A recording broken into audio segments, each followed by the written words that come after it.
میرے محکمے کی مصدقہ اطلاعات نے مجھے یقین دلایا ہے کہ آپ کے 2 سالہ دور عمارت میں لوگوں کی ایسی ضروریات پوری ہو گئی ہیں جن کے متعلق انہوں نے کبھی سوچا بھی نہ تھا۔ شہروں میں ایسے مطب نہیں تھے جہاں مریضوں کو داخل کرا کے علاج کیا جا سکتا۔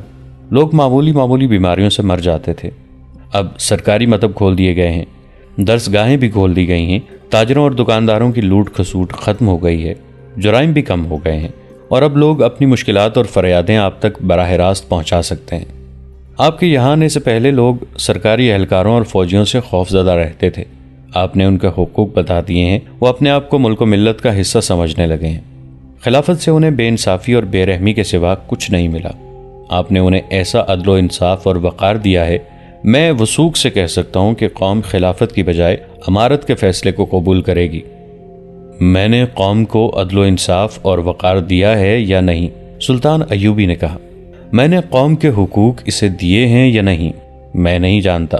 میں قوم کو ایک انتہائی بیہودہ روایت نہیں دینا چاہتا۔ میں قوم کو شرک اور کفر نہیں دینا چاہتا۔ ضروری ہو گیا ہے کہ اس روایت کو توڑ کر ماضی کے کوڑے کرکٹ میں پھینک دیا جائے جو مذہب کا حصہ بن گئی ہے۔ اگر یہ روایت قائم رہی تو یہ بھی ہو سکتا ہے کہ کل پرسوں میں بھی اپنا نام خطبے میں شامل کر دوں۔ دیے سے دیا جلتا ہے، لیکن میں اس دیے کو بجھا دینا چاہتا ہوں جو شرک کی روشنی کو آگے چلا رہا ہے۔ قصر خلافت بدکاری کا اڈا بنا ہوا ہے۔ خلیفہ اس رات بھی شراب پیے ہوئے حرم کے حسن میں بدمست پڑا تھا جس رات سوڈانی فوج نے ہم پر حملہ کیا تھا۔ اگر میری چال ناکام ہوتی تو مصر سے اسلام کا پرچم اتر جاتا۔ جب اللہ کے سپاہی شہید ہو رہے تھے اس وقت بھی خلیفہ شراب پیے ہوئے تھا۔ میں اسے احکام کے مطابق یہ بتانے گیا تھا کہ سلطنت پر کیا طوفان آیا ہوا ہے اور ہماری فوج نے اس کا دم خم کس طرح توڑا ہے، تو اس نے مست سانڈ کی طرح جھوم کر کہا تھا، شاباش، ہم بہت خوش ہوئے، ہم تمہارے باپ کو خصوصی قاصد کے ہاتھ مبارکباد اور انعام بھیجیں گے۔ میں نے اسے کہا کہ یا خلیفۃ المسلمین، میں نے اپنا فرض ادا کیا ہے۔ میں نے یہ فرض اپنے باپ کی خوشنودی کے لیے نہیں، اللہ اور اس کے رسول صلی اللہ علیہ وآلہ وسلم کی خوشنودی کے لیے ادا کیا ہے۔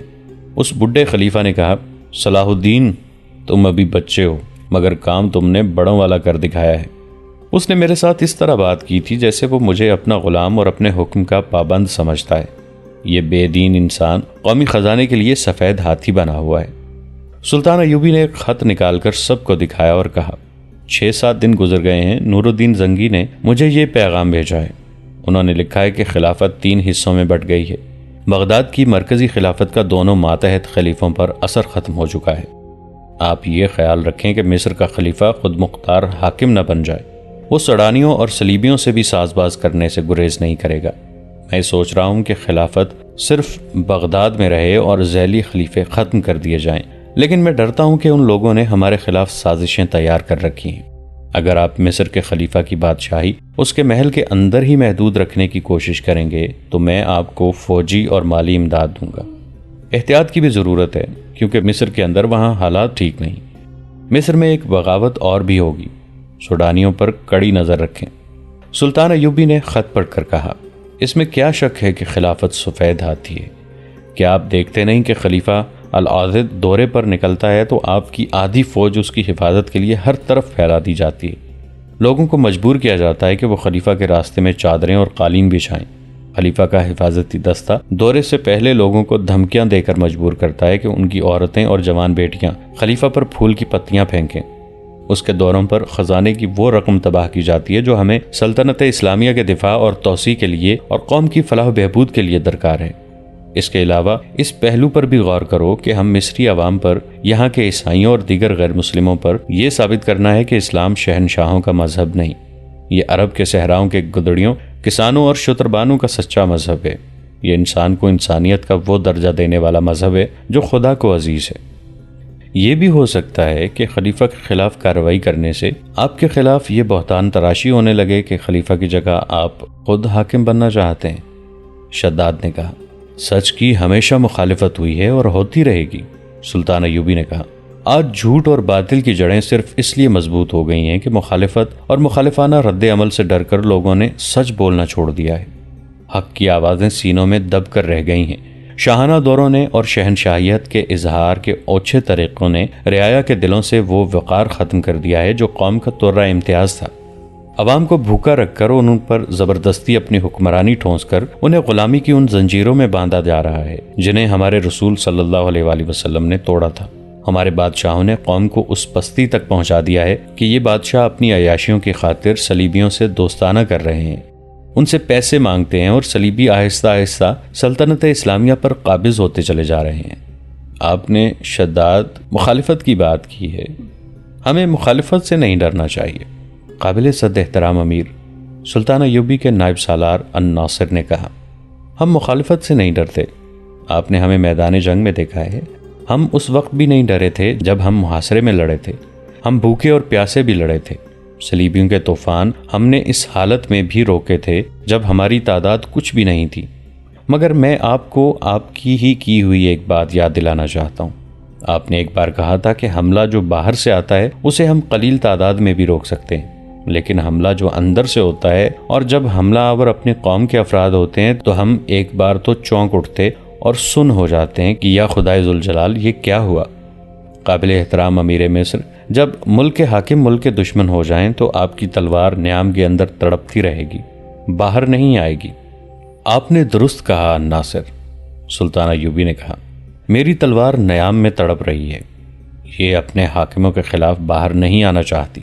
میرے دل میں قوم کے حکمرانوں کا ہمیشہ احترام رہا ہے، مگر ملک کا حکمران قوم کی عزت کا نشان ہوتا ہے، قوم کے وقار کی علامت ہوتا ہے۔ لیکن آپ سب غور کریں کہ ہمارے حکمرانوں میں کتنی کچھ عظمت اور کتنا کچھ وقار رہ گیا ہے۔ میں صرف خلیفہ العاضد کی بات نہیں کر رہا، علی بن سفیان سے پوچھو، اس کا محکمہ موصل، حلب، دمشق، مکہ اور مدینہ منورہ کی جو خبریں لا رہا ہے وہ یہ ہیں کہ خلافت کی تعیش پرستی کی وجہ سے جہاں جہاں کوئی امیر محاکم ہے وہاں کا مختار کل بن گیا ہے۔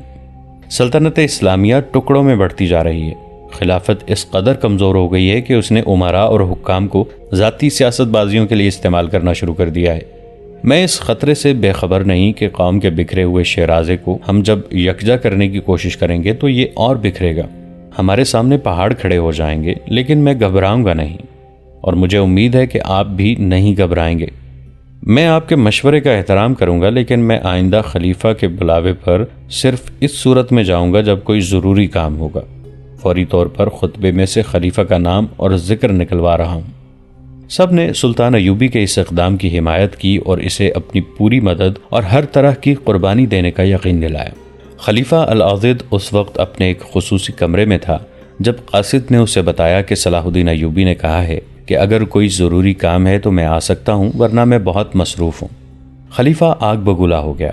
اس نے قاصد سے کہا کہ رجب کو میرے پاس بھیج دو۔ رجب اس کے حفاظتی دستے کا کماندار تھا جس کا عہدہ نائب سالار جتنا تھا۔ وہ مصر کی فوج کا افسر تھا، اسے خلیفہ کے باڈی گارڈز کی کمان دی گئی تھی۔ اس نے قصر خلافت اور خلیفہ کے حفاظتی دستوں میں چن چن کر سوڈانی حبشوں کو رکھا تھا۔ وہ سلطان ایوبی کے مخالفین میں سے اور خلیفہ کے خوشامدیوں میں سے تھا۔ اس وقت خلیفہ کے اس خصوصی کمرے میں عرارہ موجود تھی جب قاصد صلاح الدین ایوبی کا جواب لے کر آیا تھا۔ اس نے خلیفہ سے کہا، صلاح الدین ایوبی آپ کا نوکر ہے، آپ نے اسے سر پہ چڑھا رکھا ہے، اب کیوں نہیں اسے معزول کر دیتے، یا کیوں نہیں اپنے سپاہی بھیج کر اسے حراست میں یہاں بلوا لیتے؟ اس لیے کہ اس کے نتائج اچھے نہیں ہوں گے، خلیفہ نے غصے کے عالم میں کہا۔ فوج اس کی کمان میں ہے، وہ میرے خلاف فوج استعمال کر سکتا ہے۔ اتنے میں رجب آ گیا، اس نے جھک کر فرشی سلام کیا۔ العاضد نے غصے سے کانپتی ہوئی آواز میں اسے کہا، میں پہلے ہی جانتا تھا کہ یہ کمبخت خود سر اور سرکش آدمی ہے، یہ صلاح الدین ایوبی۔ میں نے اسے بلایا تو یہ کہہ کر آنے سے انکار کر دیا کہ کوئی ضروری کام ہے تو آؤں گا، ورنہ آپ کا بلاوا میرے لیے کوئی معنی نہیں رکھتا، کیونکہ میرے سامنے ضروری کام پڑے ہیں۔ غصے میں بولتے بولتے اسے ہچکی آئی، پھر کھانسی اٹھی اور اس نے دل پر ہاتھ رکھ لیا۔ اس کا رنگ زرد ہو گیا۔ اس حالت میں کمزور سی آواز میں کہا، بدبخت کو یہ بھی احساس نہیں رہا کہ میں بیمار ہوں، میرا دل مجھے لے بیٹھے گا، یہ میرے لیے غصہ ٹھیک نہیں، مجھے اپنی صحت کا غم کھائے جا رہا ہے اور اسے اپنے کاموں کی پڑی ہے۔ آپ نے اسے کیوں بلایا تھا؟ رجب نے پوچھا۔ مجھے حکم دیجیے۔ میں نے اسے صرف اس لیے بلایا تھا کہ اسے احساس رہے کہ اس کے سر پر ایک حاکم بھی ہے۔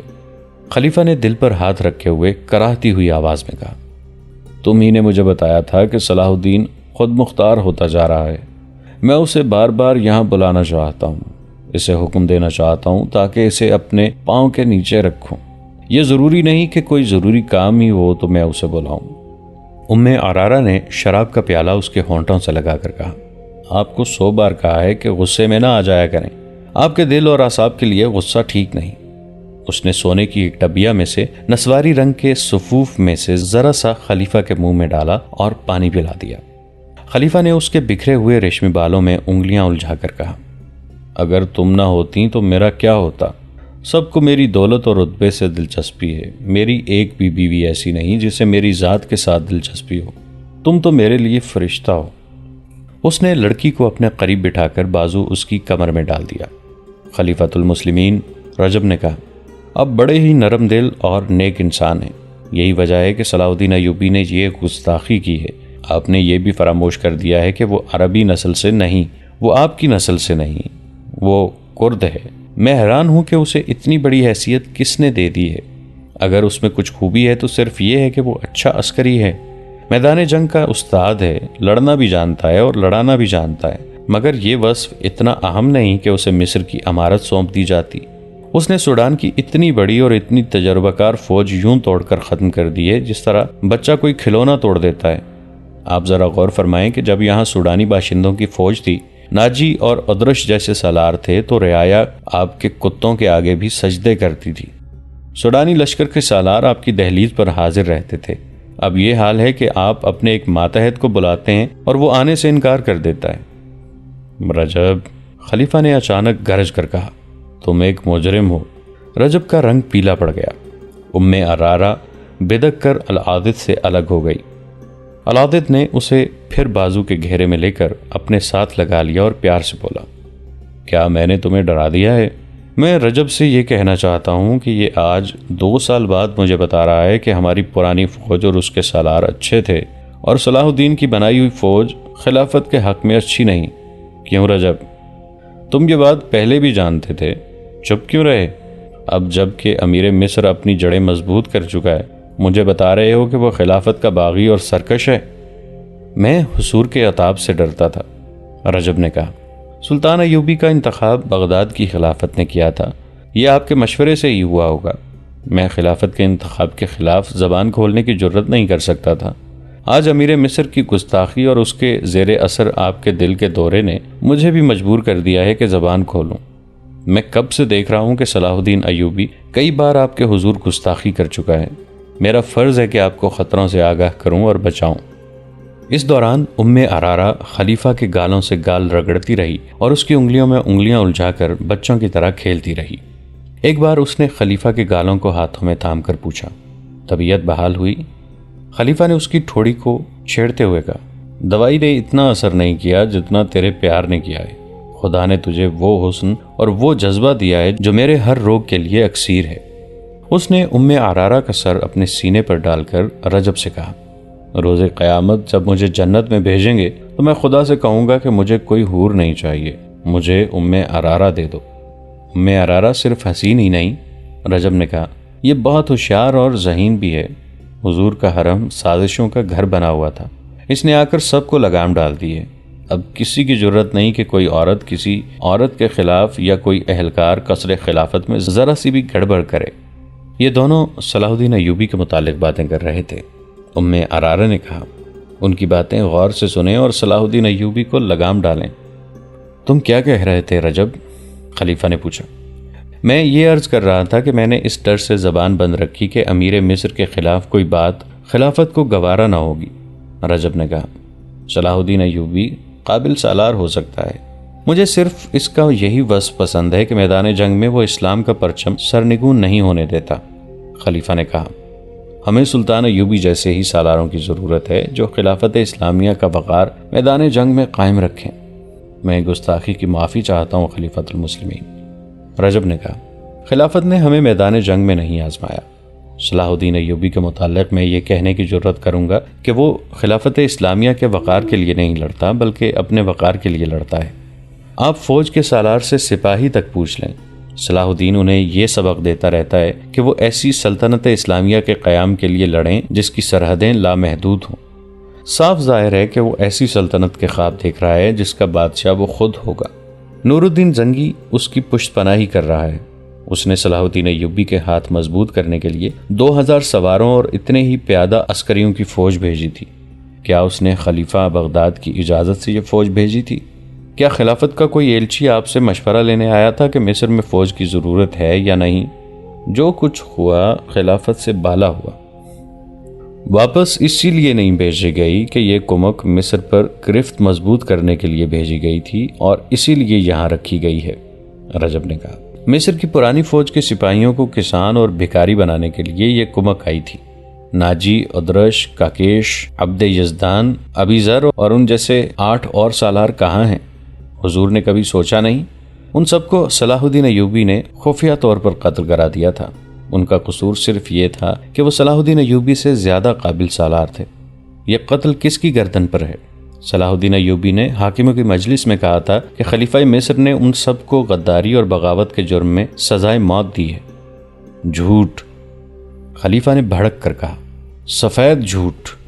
مجھے صلاح الدین نے بتایا تھا کہ یہ سب غدار ہیں۔ میں نے اسے کہا تھا کہ گواہ لاؤ اور مقدمہ چلاؤ۔ اس نے مقدمہ چلائے بغیر وہ فیصلہ خود کیا جو خلافت کی مہر کے بغیر بیکار ہوتا ہے، رجب نے کہا۔ ان بدقسمت سالاروں کا جرم یہ تھا کہ انہوں نے صلیبی بادشاہ سے رابطہ قائم کیا تھا۔ ان کا مقصد کچھ اور تھا، وہ یہ تھا کہ صلیبیوں سے بات چیت کر کے جنگ و جدل ختم کیا جائے اور ہم اپنے ملک اور رعایا کی خوشحالی اور فلاح و بہبود کی طرف توجہ دے سکیں۔ آپ شاید تسلیم نہ کریں مگر یہ حقیقت ہے کہ صلیبی ہمیں اپنا دشمن نہیں سمجھتے۔ وہ ہمارے خلاف جنگی طاقت صرف اس لیے تیار رکھتے ہیں کہ نور الدین زنگی اور شیراکو جیسے مسلمان سے انہیں حملے کا خطرہ رہتا ہے۔ شیراکو مر گیا تو صلاح الدین ایوبی کو اپنی جگہ چھوڑ گیا۔ یہ شخص شیراکو کا پروردہ ہے۔ اس نے ساری عمر عیسائی قوم سے لڑتے اور اسلام کے دشمن پیدا کرتے اور دشمنوں میں اضافہ کرتے گزاری ہے۔ اگر صلاح الدین کی جگہ مصر کا امیر کسی اور کو مقرر کیا جاتا تو آج عیسائی بادشاہ آپ کے دربار میں دوستوں کی طرح آتے، قتل و غارت نہ ہوتا، اتنے پرانے اور تجربہ کار سالار قتل ہو کر گمنام نہ ہو جاتے۔ مگر رجب، خلیفہ نے کہا، صلیبیوں نے بحیرہ روم سے حملہ جو کیا تھا، صلاح الدین ایوبی نے ایسے حالات پیدا کر دیے تھے کہ صلیبی اپنے دفاع کے لیے حملے میں پہل کرنے پر مجبور ہو گئے، رجب نے کہا۔ صلاح الدین ایوبی کو معلوم تھا کہ حملہ آور آ رہا ہے، کیونکہ حالات اسی نے پیدا کیے تھے، اسی لیے اس نے حملہ روکنے یعنی دفاع کا انتظام پہلے ہی کر رکھا تھا۔ یہ شخص فرشتہ تو ہے نہیں کہ اسے غیب کا حال معلوم ہو گیا تھا۔ اس نے ایک ایسا ناٹک کھیلا تھا جس میں ہزارہ بچے یتیم اور ہزارہ عورتیں بیوہ ہو گئیں۔ اس پر آپ نے اسے میری موجودگی میں خراج تحسین پیش کیا تھا۔ پھر اس نے سوڈانی فوج کو جو آپ کی وفادار تھی جنگی مشق کے بہانے رات کو باہر نکالا اور اندھیرے میں اس پر اپنی نئی فوج سے حملہ کر دیا۔ مشہور یہ کیا کہ ناجی کی فوج نے بغاوت کر دی تھی، اس پر بھی آپ نے اسے خراج تحسین پیش کیا۔ آپ اتنے سادہ دل اور مخلص ہیں کہ آپ اس چال اور اس دھوکے کو سمجھ ہی نہ سکے۔ دوستو، آج کے لیے اتنا ہی۔ اسی کہانی کی اگلی قسط کے ساتھ بہت جلد حاضر ہوں گے۔ نیچے کامنٹ سیکشن میں اپنی رائے کا اظہار ضرور کیجیے گا۔ ہمارے اس چینل کو سبسکرائب کر کے نیچے موجود بیل آئیکن کو بھی ضرور کلک کیجیے گا۔ اگلی ملاقات تک کے لیے ہمارا اور آپ کا اللہ نگہبان۔